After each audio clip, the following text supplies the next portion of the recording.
আমার বাসায় অতটা মানে নাই। তো তারপরে বাসায় প্রস্তাব দিয়েছিল তো না?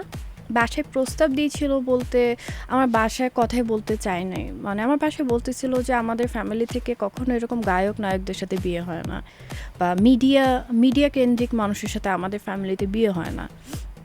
তো তারপর হচ্ছে ওর বাসায় ইভেনচুয়ালি বিয়েটা হয়। ওর বাবা মা ছিল, সবাই ছিল। ওখানেই হচ্ছে বিয়ে হয়। পালিয়ে আসছি বলতে মানে ও হচ্ছে ওর বাসায় আমাকে নিয়ে যাবে বলছে। তো আমি বাসায় গেলাম। তো ওর আম্মু আব্বু চাইতেছিল যে ওর মা বাবা চাইতেছিল যে যেহেতু তোমরা দুজনকে পছন্দ করো সেহেতু আমরা বিয়েটা দিয়ে দিতে চাই, এরকম। মানে বাবা মারও এত দ্রুত বিয়েটা দেওয়ার এত তারা কিসের ছিল? তবে ও আর আমি ইন্ডিয়া যাই, ও নিজেই আমার বাবাকে কল দিয়ে বিয়ের কথা বলে। ফেক আইডিতে না হলে দেখা হতো না বা আমি কখনো নক করতাম না। সো ওখান থেকেই হচ্ছে কথা শুরু। তো আমি ওটা দেখে আমি আর কোনো রিপ্লাই করি নাই। পরে আমাকে টেক্সট করেছে যে তুমি কি রাগ করছো? পরে আমি বলছি যে না। পরে ওরকম টেক্সট দিয়ে কথা বলতে বলতে শুরু হয়। আর তারপরে তখন কাইন্ড অফ কিছুদিন পরে প্রেম ছিল। লাইফের যত টার্নস অ্যান্ড টুইস্ট সব কিছু ওই সময় থেকেই শুরু হয়েছে। এর আগ পর্যন্ত সব কিছু প্রিটি নর্মাল ছিল। তুমি কোন ক্লাসে পড়তে বলো তো তখন? আমি তখন এইচএসসি শেষ করেছি। আজকের প্রোগ্রামটা যারা দেখছেন তারা কিন্তু মোটেও এইভাবে ইন্সপায়ারেশন বা অনুপ্রাণিত হবেন না। এইচএসসি না? হ্যাঁ, ছোট্ট একটা বাচ্চা, এটা কিন্তু অনুপ্রাণিত হওয়া যাবে না, আর একটু বড় হলে প্রেম করা লাগবে, তাই না? আচ্ছা, হ্যাঁ। তখন এইচএসসির সময় তোমার নোবেলের সাথে পরিচয় হলো? হ্যাঁ, এইচএসসির সময় তখন আমরা হচ্ছে প্রেম করতাম দুজনে। কিভাবে, মানে হলো কিভাবে? আমাদের দুজনে পরিচয় হয়েছে ইনস্টাগ্রামে। জাগো এফএম এর অ্যাপ এখন পাওয়া যাচ্ছে অ্যাপ স্টোর এবং প্লে স্টোরে। তো সালসাবিল, যদিও তুমি একজন আলাদা হিউম্যান বিং, তারপরেও তোমার কথার পেছনে একটা নাম চলে আসে, সেটা হচ্ছে নোবেল ভাই। আমাদের বলা যায় যে জনপ্রিয় সিঙ্গার এবং খুবই সম্মানিত একজন ব্যক্তি, যিনি হচ্ছেন নোবেল। সো চলে আসে। তারপরে আমি কিন্তু তোমাকে একজন আলাদা হিউম্যান বিং হিসেবেই পরিচয় দিতে বেশি স্বাচ্ছন্দ্য বোধ করি। এই কারণে আমি কিন্তু প্রথমে এই নামটা উচ্চারণ করিনি। তো সেক্ষেত্রে আমরা, যেহেতু তোমার জীবনের গল্পের সাথে এই নামটা জড়িয়ে আছে, তাই তোমার জীবনের গল্পে নিশ্চয়ই এই নামটাও চলে আসবে কথায় কথায়। আমরা প্রথমে একটু ভালো গল্পগুলো দিয়েই শুরু করি। কেমন ছিল বলো তো? মানে তোমরা, আমি যতটুকু জানি তুমি পালিয়ে গিয়েছিলে, সেই প্রেমের গল্পগুলো শুনতে চাই। আমি হচ্ছে তখন অ্যাকচুয়ালি লাইফের যত টার্নস অ্যান্ড টুইস্ট সব কিছু ওই সময় থেকেই শুরু হয়েছে। এর আগ পর্যন্ত সব কিছু প্রিটি নর্মাল ছিল। তুমি কোন ক্লাসে পড়তে বলো তো তখন? আমি তখন এইচএসসি শেষ করেছি।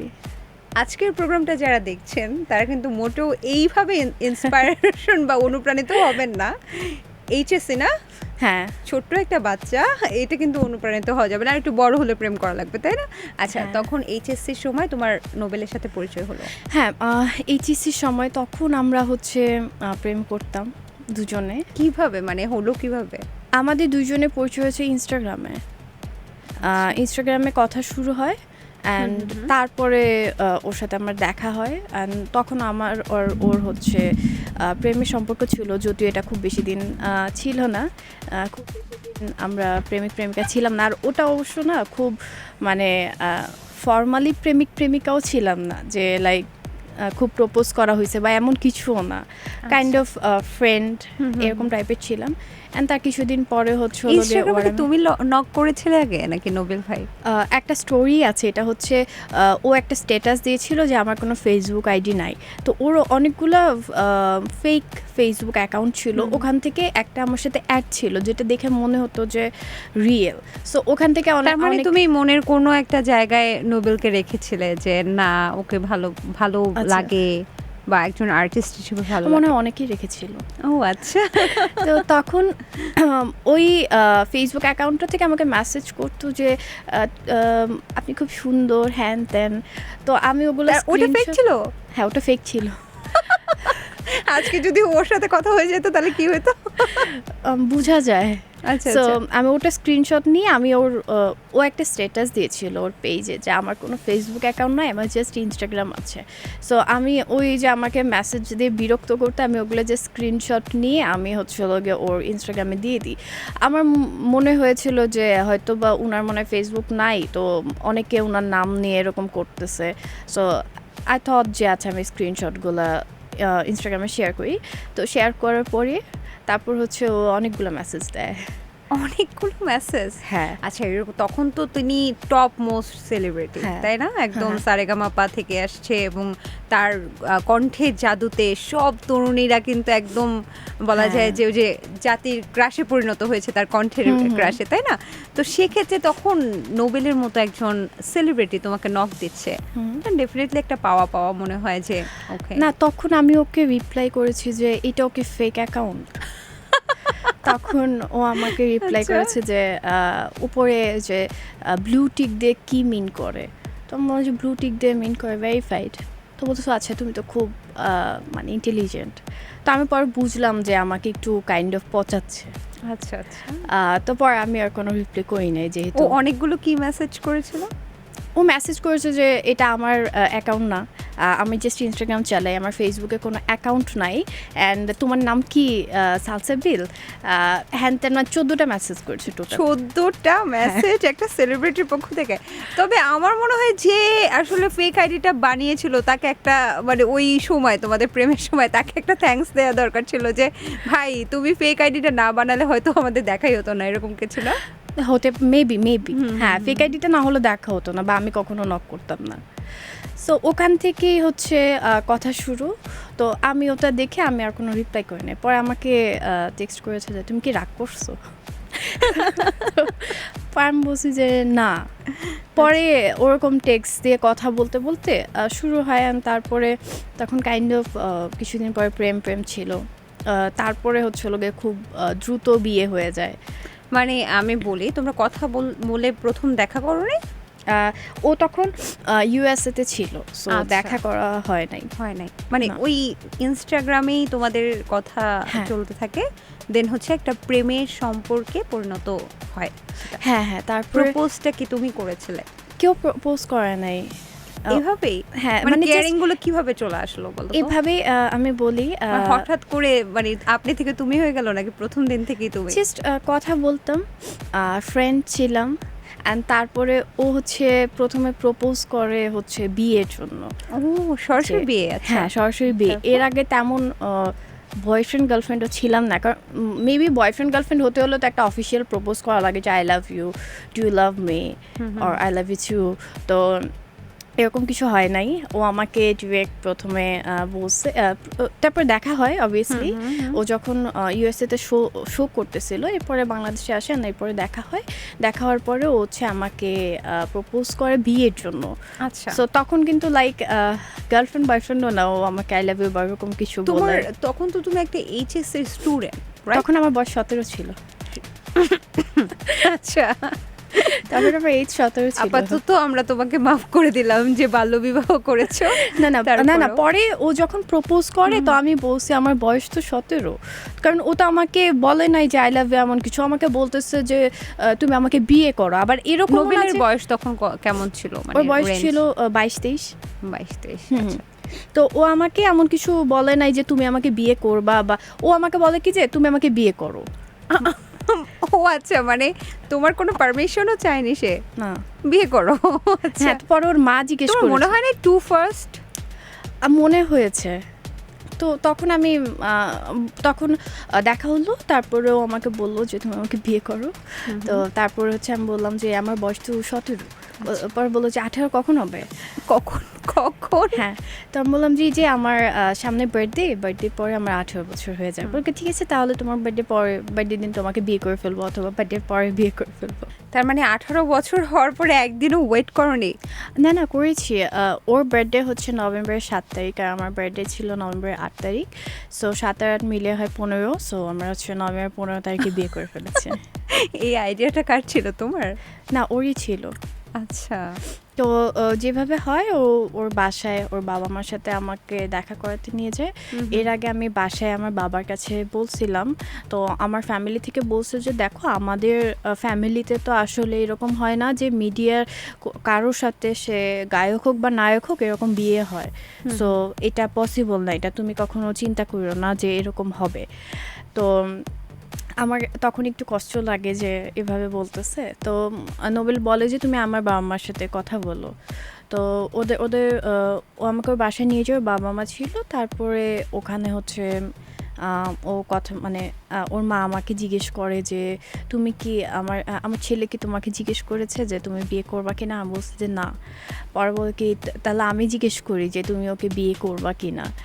পরে আমি বললাম যে এখন কি না বললে লাভ হবে বা কিভাবে না বলবো বা আমার মনে হয় যে যদি আপনারা আমার বাসায় বলেন আর আমার বাসায় যদি একটু রাজি করান তাহলে এভাবে বিয়েটা করলে মনে হয় ভালো হয়। সো এরপরে হচ্ছে আমার বাসায় অতটা মানে নাই।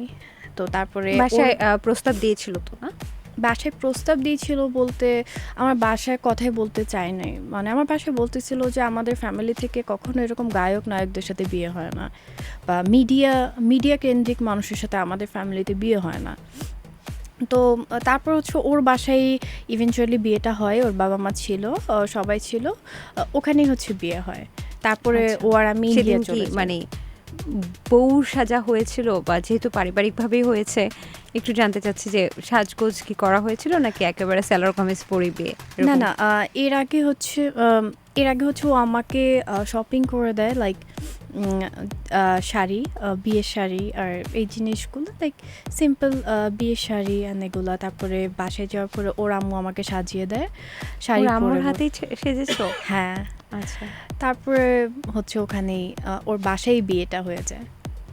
আচ্ছা, বেশ ভালো। তারপর তোমরা বলছিলে যে ইন্ডিয়া চলে যাওয়ার একটা ব্যাপার ছিল। হ্যাঁ, হ্যাঁ। তারপরে ইন্ডিয়া চলে গিয়েছিলাম। ওখানে আলহামদুলিল্লাহ সবকিছু ভালো ছিল। আর আমার বিয়ের পরেও অনেকদিন পর্যন্ত আ খুব সুন্দর ছিল সংসারটা। আমি একটু জানতে চাচ্ছি এই যে তোমাদের বিয়ে হয়ে গেল, হুম। তখন কি তুমি তোমার পরিবার যেহেতু সায় দেয়নি, তাহলে তুমি কিভাবে বিয়ে করলে? মানে পালিয়ে আসছো? পালিয়ে আসছি বলতে মানে ও হচ্ছে ওর বাসায় আমাকে নিয়ে যাবে বলছে। তো আমি বাসায় গেলাম। তো ওর আম্মু আব্বু চাইতেছিল যে ওর মা বাবা চাইতেছিল যে যেহেতু তোমরা দুজনকে পছন্দ করো সেহেতু আমরা বিয়েটা দিয়ে দিতে চাই এরকম। মানে বাবা মারও এত দ্রুত বিয়েটা দেওয়ার এত তারা কিসের ছিল? তার ছিল বলতে হচ্ছে মানে ওকে তো অনেক মানুষজন চেনে। আচ্ছা। তো ও ভাবতেছিল যে মানে ও এমন কিছু ও কখনো আমাকে গার্লফ্রেন্ড হওয়ার জন্য বলে নাই বা প্রপোজ করে নাই। ও চাচ্ছিল যে না আমি লাইক বউ থাকবে, বউ নিয়ে ঘুরবো, সবাই বউকে দেখবে। আচ্ছা, সো সো কিউট। যদি কোনো ইয়া হয় এটা তো হচ্ছে আমাদের ধর্মে হালাল না যে কোনো বয়ফ্রেন্ড গার্লফ্রেন্ড। যদিও এই টার্মসটা আসলে খুব হার্ড হয়ে যায় এই দিক থেকে, কারণ যেহেতু ও একটা সিঙ্গার, আমাদের ধর্মে তো অনেক কিছুই হালাল না। তারপরেও মানে ও দেখতাম যে অনেক কিছুই মানতো, লাইক 5 ওয়াক্ত নামাজ পড়তো। আচ্ছা, 5 ওয়াক্ত নামাজ পড়তো আর অনেক কিছু মানতো। সো ও চাইতেছিল যে না আমি মানে গার্লফ্রেন্ড বানাবো না বা গার্লফ্রেন্ড নিয়ে ঘুরবো। আমার মানে এটা মানে এই জোনটাতেও কমফোর্টেবলই না। ও যে বিয়ে করব আর হচ্ছে বউ নিয়ে ঘুরবো। তো ওর বাবা মাও দেখলাম ওইটাই যে বিয়ে কর, যদি পছন্দ হয়, যদি ভালোবাসিস, দুইজনের মত থাকে তাহলে বিয়ে কর।